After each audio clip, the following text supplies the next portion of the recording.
Hey everyone, welcome back to Ackernews. I hope everyone had a great week. I know I did. I had a bit of a week off there. I did basically 2 videos last week, so I decided to take a week off and sort of prepare for the review that I'm going to be doing this week on Wednesday. Yeah, I hope everyone had a great week and you're ready to just sit back and talk about some gaming news. This week, a lot of the bigger news came out of Nintendo, at least from my perspective. But before we get into that, we're going to do our classic rapid-fire news segment. We've got 5 small pieces of news to talk about this week, and we're going to go over them relatively quickly, hopefully. So yeah, let's get started with rapid-fire news.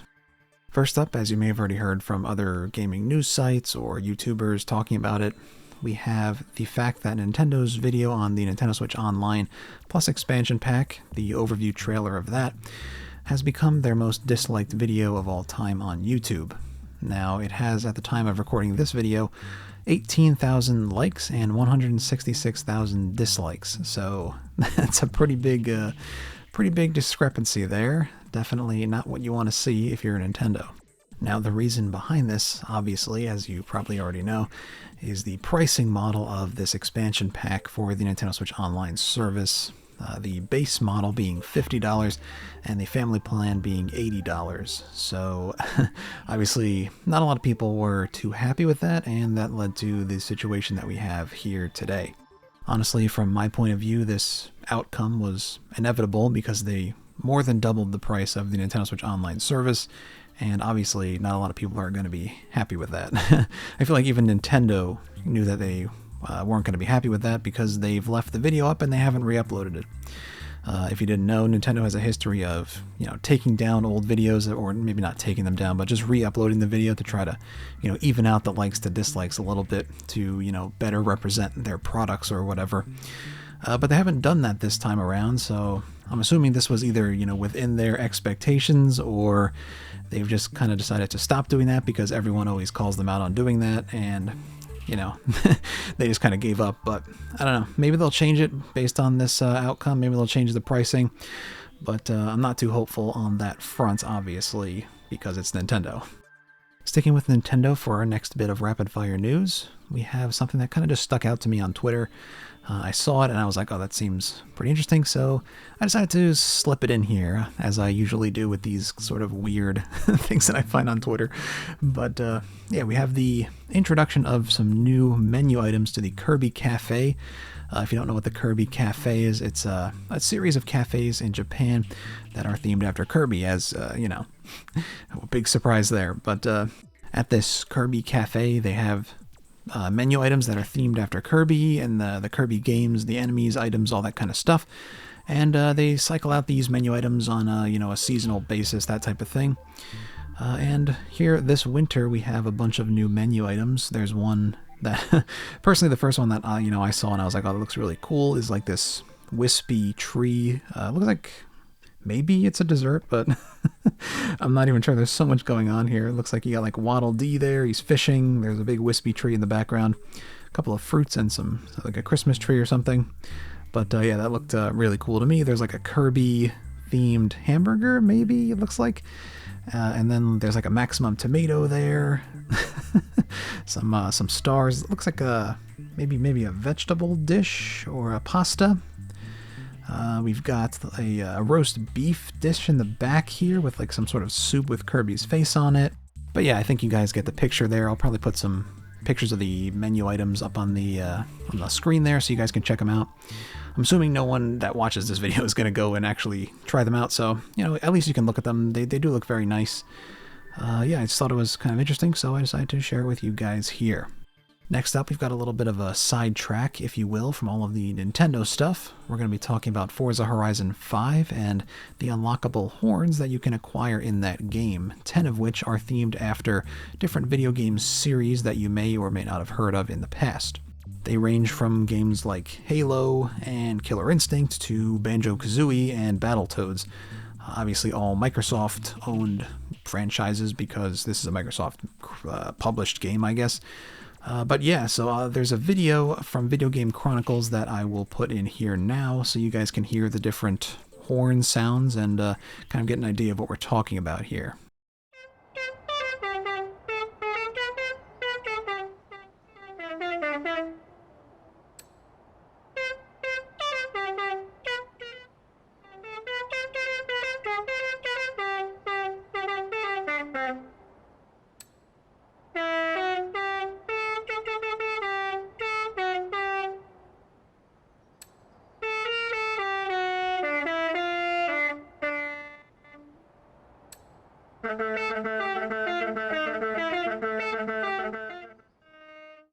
But yeah, there you go. So they have these different horn sounds, these whatever I guess you can equip them to your car and then use them out in the world. I believe this is an open world racing game kind of thing. I'm not too familiar with the, Forza Horizon games, but I believe that's how it works. The real interest to me here was obviously the Banjo-Kazooie horn sound effects, because I'm a big Rare fan. But yeah, I've heard that Forza Horizon 5 has been getting some pretty good reviews. Personally, it's not really my cup of tea, but yeah, I'm happy to see that the game's doing well and that people are enjoying it. Okay, next up we have the Elden Ring gameplay showcase that went down, I believe, just a few days ago, yesterday or the day before. Yeah, that seemed really cool. I actually watched the entire thing. It was about 15 to 20 minutes, I believe. Yeah, the game looks really great. Honestly, when I watched the initial trailer, I wasn't too sold on the game. I'm not really a big Souls fan. I've only ever played like Dark Souls 1, like not really to completion, but I played it a little bit. It wasn't really my thing at the time, but nowadays I'm kind of more into that sort of gameplay style, so I really was interested in this showcase. It looked really cool, especially for me personally, like the fantasy aspects of the game, like the magic and the dragons. Yeah, that was really cool for me personally. I do love my fantasy. I know that there were a lot of complaints, that the game doesn't look up to snuff with the current generation of gaming, but obviously the game was built for the previous generation of consoles, so you're going to have to make some concessions there. For me, it's not even a deal at all. I play I play Final Fantasy XIV, which was built for the PS3 all the time, and I play, retro games. I'm playing Donkey Kong Country 3 right now, so graphics, not the biggest deal to me. It's more so the art style of the game and the art direction that, kind of make a game look good to me personally. I'm not really like, oh, it has to be the most high-fidelity game ever or else I can't enjoy it. That's just, not how I personally play games, but I know that's pretty important to a lot of people. They always got to crank up those settings to max, but yeah, for me, I think the game looks great. I think it looks awesome, and I'm really looking forward to checking it out when it does release. I believe it's coming out in January, if I'm not mistaken. Yeah, so I'll have to keep my eye out on that one, and yeah. Now, I just mentioned Final Fantasy XIV, and that just so happens to be the next game that we're going to be talking about in our rapid-fire news. The latest expansion for Final Fantasy XIV, Endwalker, as it is called, has been delayed by 2 weeks. From November 23rd is the official release date, and then I think the 19th was the early access date. That's been pushed by 2 weeks to, I think early access is like December 3rd now. And the producer of the game was extremely sorry for this, big, delay, this big, huge mess that he's made of everything. It's a 2-week delay, and he's like profusely apologizing to everyone. Obviously, people take off days from work to, play these games, but I feel like for the most part, only a 2-week delay isn't that big of a deal. Most people will probably be able to, move things around. Yeah, obviously some people aren't going to be able to do that, but I think by and large, it's not really that big of a deal. He said that the main reason for this delay is that they just want to, make sure that, the quality control is done. Like there's not, any bugs or that type of thing. They just need more time for that because they were spending so much time making all of the, new content up until the last minute, so they didn't really have enough time for, QA stuff. But yeah, personally, I'm actually kind of happy that the expansion got delayed. Just gives me more time to sort of catch up on some of the stuff that I wanted to catch up on before the new expansion came out. But yeah, I'm sure there aren't too many Final Fantasy XIV fans that watch me, but I just thought it was kind of interesting the way that, you compare this delay to some other delays. It's like it's only a 2-week delay, and somehow Naoki Yoshida apologizes even more profusely than other developers would have in the same scenario. So I just found that a little interesting and wanted to share it with you guys here. All right, now we're into our big news for this week, the big topics that we're going to be talking about, and they're both themed around Nintendo games and Nintendo in general. First up, we're going to be talking about Animal Crossing New Horizons and the big 2.0 update that just came out, I believe a couple of days ago, as well as the Happy Home Paradise and how people are reacting to that, and just some of the general things people are seeing in the game. So first off, let's talk about the general reaction to the 2.0 patch and Happy Home Paradise. So based on what I've been seeing on Twitter and, various other gaming news sites, it seems like a lot of people have actually been really enjoying the new content and actually coming back to Animal Crossing if they had left in the past, like I did, over just either not having enough to do or just sort of falling out of the game. It seems like a lot of people are actually coming back to the game to experience this new content, which is pretty interesting if you ask me.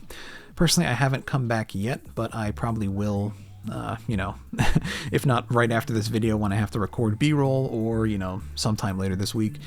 I do have access to the Happy Home Paradise and the update, but I just haven't logged into the game yet. Haven't really gotten my hands on it.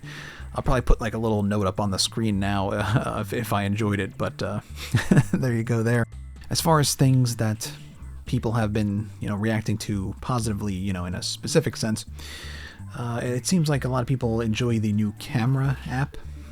You can actually go into like a first-person mode and, like go and see your village from that perspective, which actually when I saw the initial trailer was one of the things that I found to be like the most interesting. I just kind of wanted to, go around my island and see things from a different point of view, like an actual like person that was living on the island would see their island.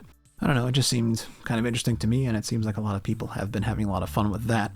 There's also like some different filters and stuff that you can do with the new camera app, like the fisheye lens that makes the villagers and stuff look really weird. I know I've seen some pictures floating around here and there on Twitter of different villagers through these, different filters, and they're pretty funny. Honestly, there's one of, Jack that I'm looking at right now. That's it looks, it looks like something, all right. Another new addition in this update for Animal Crossing New Horizons is the addition of cooking, which was something that, once again, I thought looked pretty cool in the initial trailer for the 2.0 update. And a lot of people are having, a pretty good time with that. It seems like you can make a lot of really cool set pieces, some cool screenshot opportunities with the different foods. Like you can set up your table to have different dishes and stuff like that. And as we know, the Animal Crossing fan base does enjoy taking screenshots and posting them on social media, doing that whole thing. So it seems like a really cool way to sort of up like the production value of your screenshots, if you will, in the game.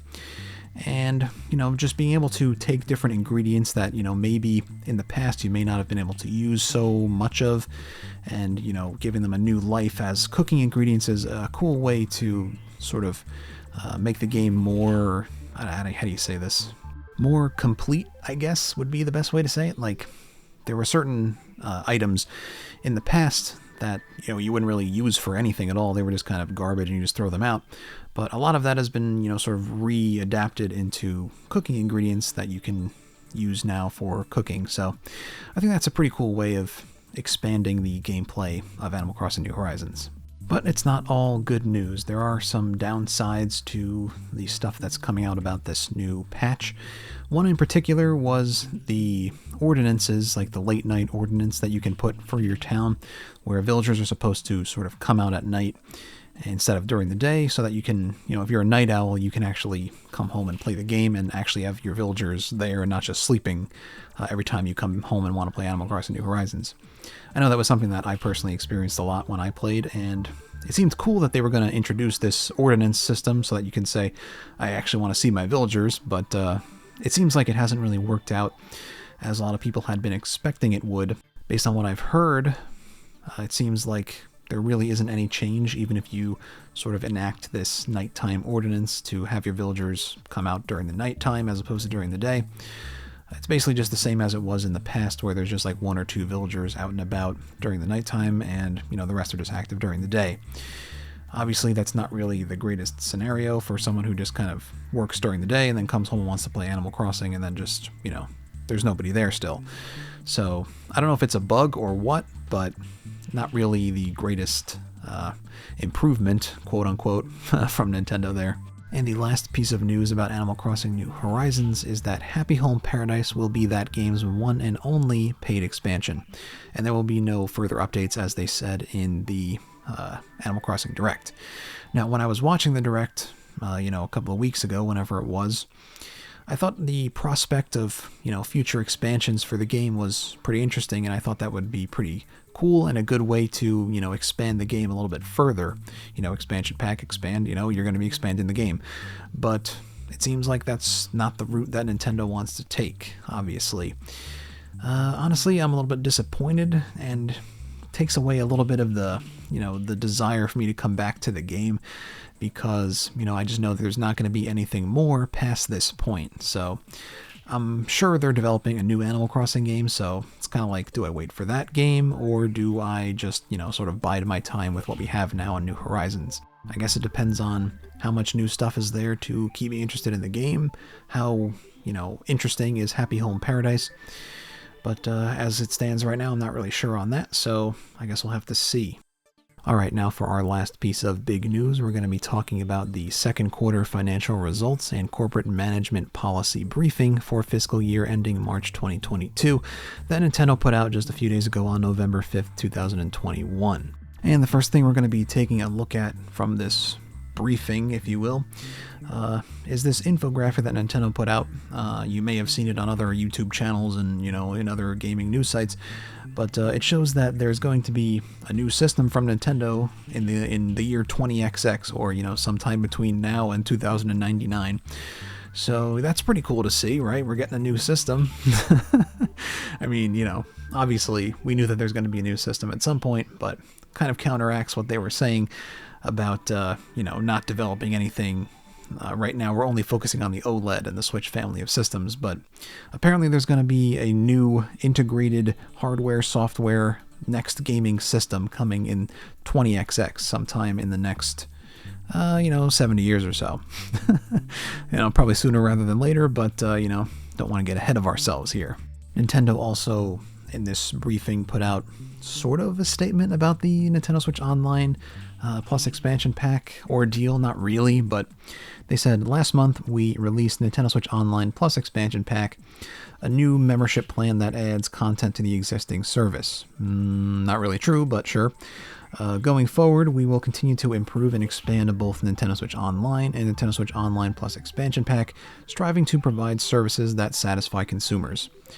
So, obviously, not really super direct in terms of saying, like, we're going to improve the service. We're not really doing too great right now. They're just kind of saying, like, we're just going to improve in the future and try to satisfy consumers. Now, I'm sure Nintendo has some idea of the backlash and the disappointment of the fans surrounding this expansion pack and, its pricing model specifically, but obviously they can't just come out and say to the investors, like, oh, we're doing a pretty bad job in terms of, keeping consumers happy with our new expansion pack, but they basically just said, we're going to do better in the future, or not really even do better, they're just saying that we're going to improve in the future, I guess. So, not really what people were looking for, but somewhat of, an acknowledgement of it not being the best, current situation with the expansion pack. Another section of this briefing that I personally found interesting was where they talk about building good, lasting consumer relationships.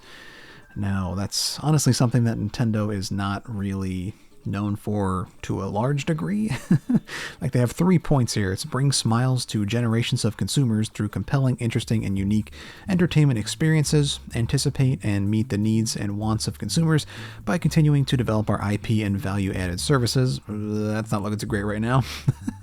And aim to be a safe and secure brand through the release of products and services and by making information available. Now, honestly, they're not doing a really great job at any of these, in my opinion. Pretty much all of them, they're doing a pretty bad job, in my opinion. But I just found this interesting. It's like they put this in here and they really aren't acting on any of this stuff.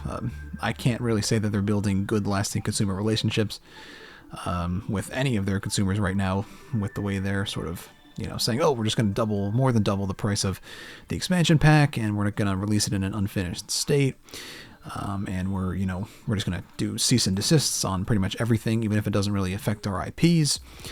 It's not really looking too great for Nintendo. I get that this, isn't really something that they're saying they're doing right now. They're saying that they're going to do it in the future, but I honestly can't see it. This is probably just in here as, stuff to say to investors, but it's really backwards from, my point of view. As a consumer of Nintendo products, it really doesn't seem like this is anywhere near what they're doing currently, in terms of a business strategy. It's more just like protect our IPs and, charge as much money as we possibly can. But, that's just my point of view. Now, obviously we can't go over everything in this briefing. There's like 48 pages of stuff. So I'll just put a link to it in the description if you want to look over some of the other things for yourself. But yeah, that's pretty much it. There was also some other things like numbers for the Nintendo Switch was like 90 million units sold now. And the Nintendo Switch Online service has 32 million users. So I guess that also includes like every single person in a family plan. So not really people paying, but there are that many users. But yeah, I think that's pretty much it for our big news this week. All right, looks like we're just under 21 minutes. The video is probably going to end up being over 20 minutes, but I think it did pretty all right. I guess there was only like 7 topics and we took like 21 minutes, but not bad in my opinion. Yeah, thanks for watching. I always enjoy going over the news with you guys here, and I hope you guys had a good time as well. If you did enjoy today's video, consider giving it a like. It's always greatly appreciated and helps me out a ton. And if you want to see more content like this in the future, consider subscribing as well. Thanks again for watching, everybody, and I'll see you in the next one. We're going to have a review of Donkey Kong Country 3 on Wednesday, so look forward to that. Ack out. How can you say you're anticipating and meeting the needs and wants of consumers by continuing to develop your IPs and value-added services when so many people have downvoted your video about the Nintendo Switch Online Plus expansion pack? It's just crazy. I can't believe they put that part in there. It's insane.